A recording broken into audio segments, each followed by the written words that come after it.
എല്ലാവർക്കും നമസ്കാരം. പൃഥ്വി വ്ളോഗ്സിലേക്ക് സ്വാഗതം.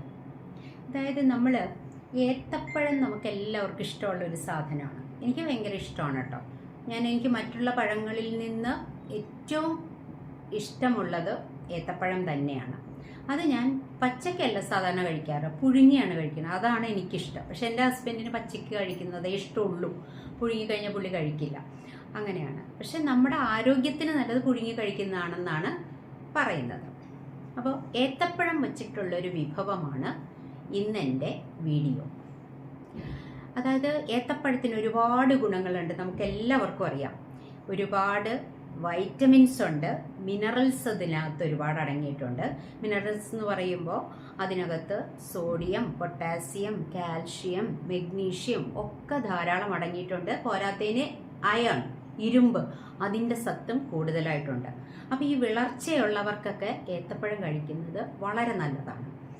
അതുപോലെ തന്നെ വൈറ്റമിൻ ബി ഒരുപാട് അടങ്ങിയിട്ടുള്ള ഒരു ഫ്രൂട്ടാണ് ഏത്തപ്പഴം. നമുക്ക് വലിയ വിലയുമില്ല, നമുക്ക് സാധാരണക്കാർക്ക് മേടിച്ച് കഴിക്കാൻ പറ്റുന്ന ഒരു പഴമാണ്. അതായത് an apple A day keeps the doctor away എന്ന് പറയുന്ന പോലെ തന്നെയാണ് ഏത്തപ്പഴം കഴിക്കുന്നത്. ദിവസം ഒരെണ്ണം എന്ന് വെച്ച് ഒരുപാടൊന്നും കഴിക്കരുത്, അതിൻ്റേതായ ദോഷം. എന്തിനും ഒരുപാടായാൽ അതിൻ്റേതായ ദോഷങ്ങളുണ്ട്, അത് എന്ത് തന്നെ ആയാലും. അപ്പം നമ്മളോട് പണ്ടത്തെ ആൾക്കാർ പറയില്ലേ, അധികമായാൽ അമൃതും വിഷമാണെന്ന് പറയില്ലേ, എന്ന പോലെ തന്നെ ഏത്തപ്പഴവും അധികം 2, 3 ഒക്കെ കഴിക്കുകയാണെങ്കിൽ അത് ദിവസമൊന്നും കഴിക്കേണ്ട. അങ്ങനെ കഴിക്കുകയാണെങ്കിൽ അത് ദോഷം ചെയ്യും. അത് നമുക്ക് എല്ലാവർക്കും അറിയാവുന്ന കാര്യമാണ്. അപ്പോൾ ഏത്തപ്പഴം കൊണ്ടുള്ള ഒരു വിഭവമാണ് ഞാൻ ഉണ്ടാക്കുന്നതെന്ന് സാരം. അപ്പോൾ അതെങ്ങനെയാണ് ഉണ്ടാക്കുന്നത്? ഇത് കുറച്ച് വ്യത്യസ്തമായിട്ടാണ് ഞാൻ ഉണ്ടാക്കുന്നത്. അത് ചിലർക്കൊക്കെ അറിയായിരിക്കും. എൻ്റെ ഒരു ഫ്രണ്ട് പറഞ്ഞു തന്ന റെസിപ്പിയാണ്. അത് ഞാനൊന്ന് ഉണ്ടാക്കി നോക്കിയതാണ്. അപ്പോൾ നിങ്ങളെ കൂടി ഒന്ന് കാണിക്കാമെന്ന് വിചാരിച്ചു. നല്ല ടേസ്റ്റാണ്, കുട്ടികൾക്കും മുതിർന്നവർക്കും ഒക്കെ കഴിക്കാൻ പറ്റുന്നതാണ്. ഇതിനകത്ത് നമ്മുടെ ആരോഗ്യത്തിന് ദോഷകരമായിട്ടുള്ളത് ഒന്നും തന്നെ ഇല്ല. അതായത് ഏത്തപ്പഴമുണ്ട്, ബ്രെഡിൻ്റെ ഒരു 2 പീസ് എടുത്തിട്ടുണ്ട്, പിന്നെ ഒരു 2 ഏലക്കായുടെ കുരു എടുത്തിട്ടുണ്ട്, അല്പം പഞ്ചസാരയൊക്കെ വേണമെങ്കിൽ ചിലപ്പോൾ ഒഴിവാക്കാം. പഞ്ചസാര വേണ്ടാത്ത, ഇപ്പോൾ ഡയബറ്റിക് ഒക്കെ ഉള്ള ആൾക്കാരാണെങ്കിൽ പഞ്ചസാര അങ്ങ് ഒഴിവാക്കിയേക്കുക, കുഴപ്പമൊന്നുമില്ല. ഇത്രയൊക്കെ മതി. അപ്പോൾ ഇത് വെച്ചിട്ടുള്ള ഒരു 4 മണി പലഹാരമാണ്. എങ്ങനെ ഞാൻ ഉണ്ടാക്കുന്നതെന്ന് നിങ്ങളെ കൂടി കാണിച്ചു തരാം. നമ്മുടെ വീഡിയോയിലേക്ക് പോകാൻ പറ്റും. ഞാനിവിടെ 3 പീസ് ബ്രെഡ് എടുത്തിട്ടുണ്ട്, ഒരു ഏത്തപ്പഴം, ഒരുവിധം വലിയ പഴമാണ്, നല്ല പോലെ പാകം വന്നാണ്. ഇനി നമുക്ക് ഈ പഴം ഒന്ന് നല്ല പോലെ പുഴുങ്ങിയെടുക്കണം. പഴം പുഴുങ്ങിയെടുക്കാൻ പോവുകയാണ്. ഞാനിവിടെ മൈക്രോവേവിൽ വെച്ച് എളുപ്പത്തിന് അതിൽ വെച്ച് പുഴുങ്ങാമെന്ന് വിചാരിച്ചു. ഇവിടെ 1/4 കപ്പ് തേങ്ങ എടുത്തിട്ടുണ്ട്. ഇതൊന്ന് ചെറുതായിട്ട് ചൂടാക്കി ഇതിനുള്ള ജലാംശം ഒന്ന് മാറ്റിയെടുക്കണം. ഒരുപാട് നേരോട്ട് ബ്രൗണൊന്നും ആക്കണ്ട, തേങ്ങ ഒന്ന് ചൂടാക്കി എടുക്കണം. ബ്രൗൺ നിറമൊന്നും ആക്കണ്ട, അതിനകത്തുള്ള വാട്ടർ കണ്ടൻ്റ് ഒന്ന് കളഞ്ഞെടുത്താൽ മതി. ഒരു 2 മിനിറ്റൊക്കെ മതിയാവും. ഞാനിവിടെ സ്റ്റൗ ഓഫ് ചെയ്ത് വെച്ചു. ഇനി ഇതിലേക്ക് ഒരു 2 ടേബിൾ സ്പൂൺ പഞ്ചസാര, മധുരത്തിന് ആവശ്യം, ഒരുപാട് വേണ്ട. മിക്സിയുടെ ചെറിയ ജാറിലേക്ക് നമ്മുടെ ഈ ബ്രെഡ് കട്ട് ചെയ്തിട്ട് കൊടുക്കാം. ഒന്ന് പൊടിച്ചെടുക്കണം.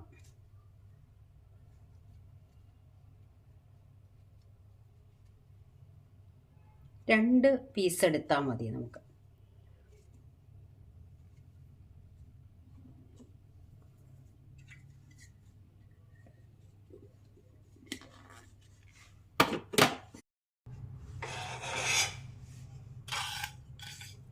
ഇതിലേക്ക് തന്നെ നമ്മുടെ പഞ്ചസാര,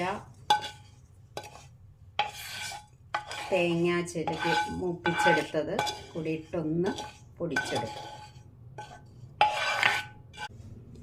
ഇതുകൂടി നമുക്കൊന്ന് പൊടിച്ചെടുക്കാം.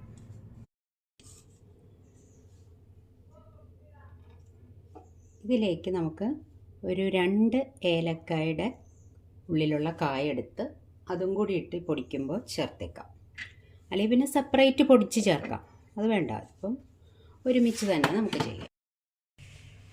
പഴം വേവിച്ചത് നല്ലപോലെ വെന്തിട്ടുണ്ട്. ഇനി നമ്മളിതൊന്ന് ഉടച്ചെടുക്കണം. ഞാനിപ്പോൾ ഇവിടെ ഒരു ഫോർക്ക് വെച്ചാണ് ഒരു പഴം എടുത്തിട്ടുള്ളൂ. ഞാൻ കുറച്ച് ക്വാണ്ടിറ്റി ഉണ്ടാക്കുന്നുള്ളൂ താനും.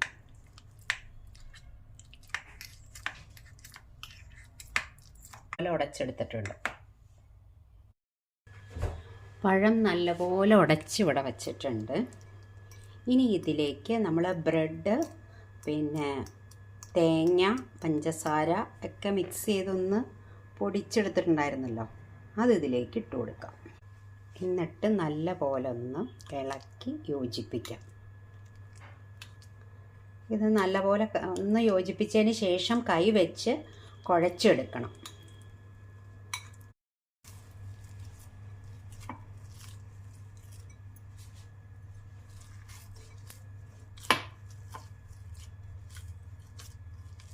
നല്ല പോലെ കൈവച്ച് കുഴച്ചെടുക്കണം.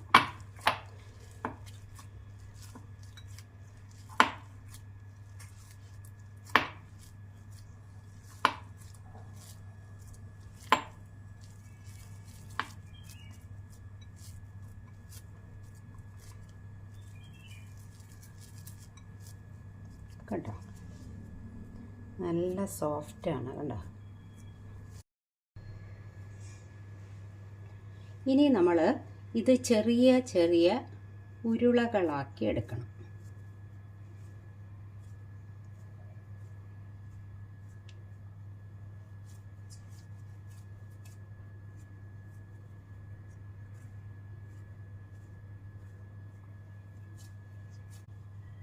അഞ്ചുരുളകൾ നമുക്ക് ഇതിൽ നിന്ന് കിട്ടിയിട്ടുണ്ട്.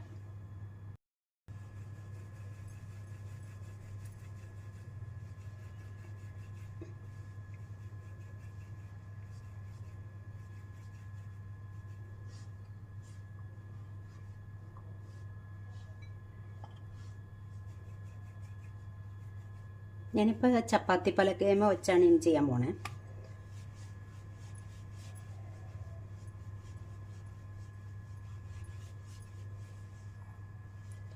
ഇനി ഇതൊന്ന് റോൾ ചെയ്തെടുക്കണം.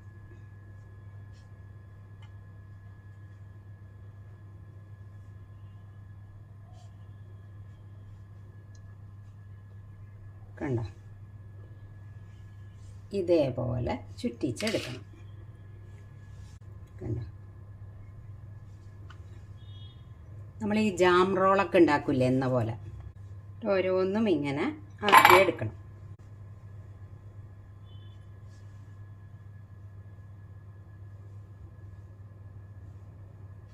ഈ ലാസ്റ്റ് ഇതിൻ്റെ അറ്റം ഇങ്ങനെ ഒന്ന് ചേർത്തൊട്ടിച്ച് വയ്ക്കുക. കണ്ടോ, ഞാനിവിടെ കുറച്ച് ക്വാണ്ടിറ്റി അല്ലേ ഉണ്ടാക്കുന്നുള്ളൂ, 5 എണ്ണേ ഞാൻ ഉണ്ടാക്കുന്നുള്ളൂ. ഇനി അടുത്ത പരിപാടി നോക്കാം. എല്ലാം നമ്മൾ റെഡിയാക്കി എടുത്തിട്ടുണ്ട്. ഞാനൊരു ഈ നോൺ സ്റ്റിക്ക് പാൻ വെച്ചിട്ടുണ്ട്. ഇതൊന്ന് ഫ്ലെയിമും ഓണാക്കി കൊടുത്തിട്ടുണ്ട്. ഒന്ന് ചൂടായി വരട്ടെ. പാൻ ചൂടായി വന്നിട്ടുണ്ട്. ഇതിലേക്ക് ഞാൻ കുറച്ച് നെയ്യ് ഒഴിച്ചു കൊടുക്കാൻ പോവാണ്.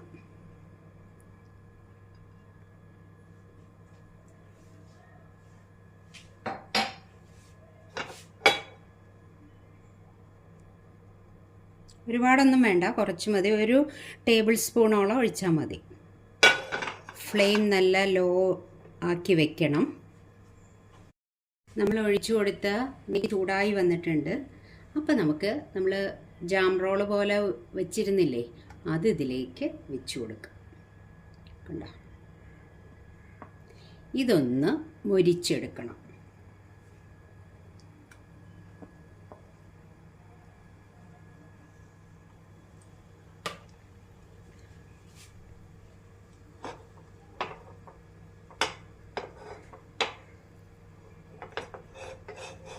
ലോ ഫ്ലെയിമിൽ വെച്ചാൽ മതി.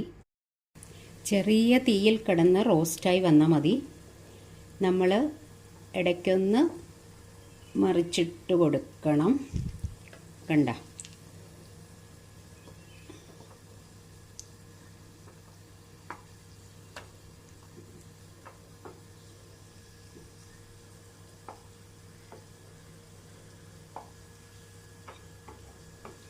ഒരു ഗോൾഡൻ ബ്രൗൺ ആയി വരുന്നുണ്ട്.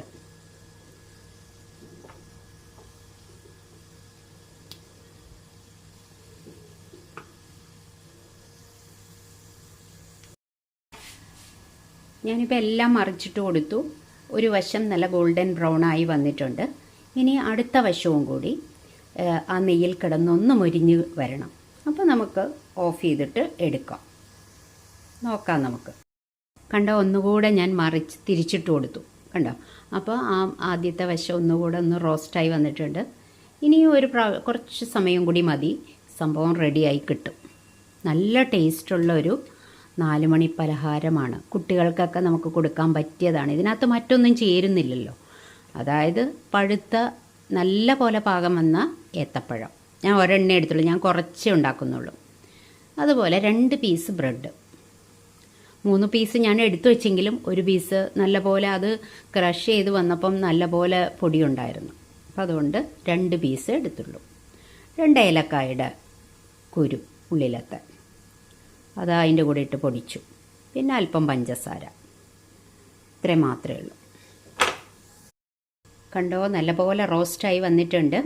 ആ നെയ്യിൽ കിടന്ന് അതൊന്ന് നല്ലപോലെ റോസ്റ്റായിട്ട് വന്നിട്ടുണ്ട്. എന്നാൽ 1 ടേബിൾ സ്പൂൺ നെയ്യ് മാത്രമേ ഒഴിച്ചുള്ളൂ, അത് മതി.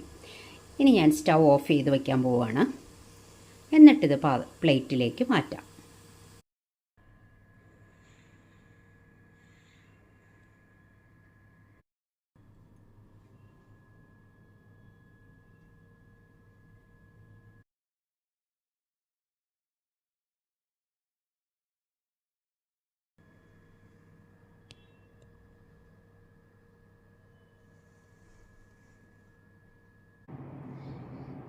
ഇതെങ്ങനെ ഉണ്ടെന്ന് ഞാനൊന്ന് നോക്കട്ടെ.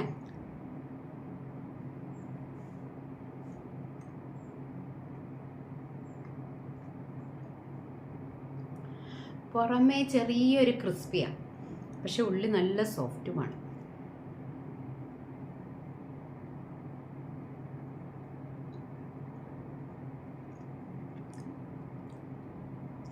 നെയ്യിൻ്റെ ഒരു ടേസ്റ്റും മധുരവും. പഴം നല്ല പഴുത്തതായിരുന്നു, അതാണ് ഇതിൻ്റെ ഒരു ഏറ്റവും വലിയൊരു ഹൈലൈറ്റ്. അതുകൊണ്ട് നല്ല പോലെ സോഫ്റ്റായിട്ട് പുഴുങ്ങിയപ്പോൾ നല്ല പോലെ സോഫ്റ്റായിട്ട് ആവുകയും ചെയ്തു.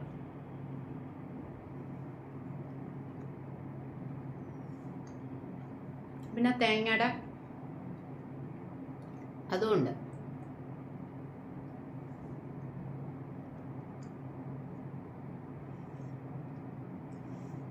സാധാരണയിൽ നിന്ന് വ്യത്യസ്തമായിട്ടുള്ളൊരു പലഹാരം. ഇപ്പം ഏത്തപ്പഴമൊക്കെ പുഴുങ്ങി എല്ലാവരും കഴിക്കുന്നതാണ്, പഴംപൊരി എല്ലാവരും കഴിക്കുന്നതാണ്. അപ്പം അതിൽ നിന്നൊരു ഡിഫറെൻറ്റ്. പിന്നെ ഇത് എണ്ണയിലിട്ട് ഫ്രൈ ചെയ്തെടുക്കുന്നതല്ല, അതൊരു ഇതുണ്ട്.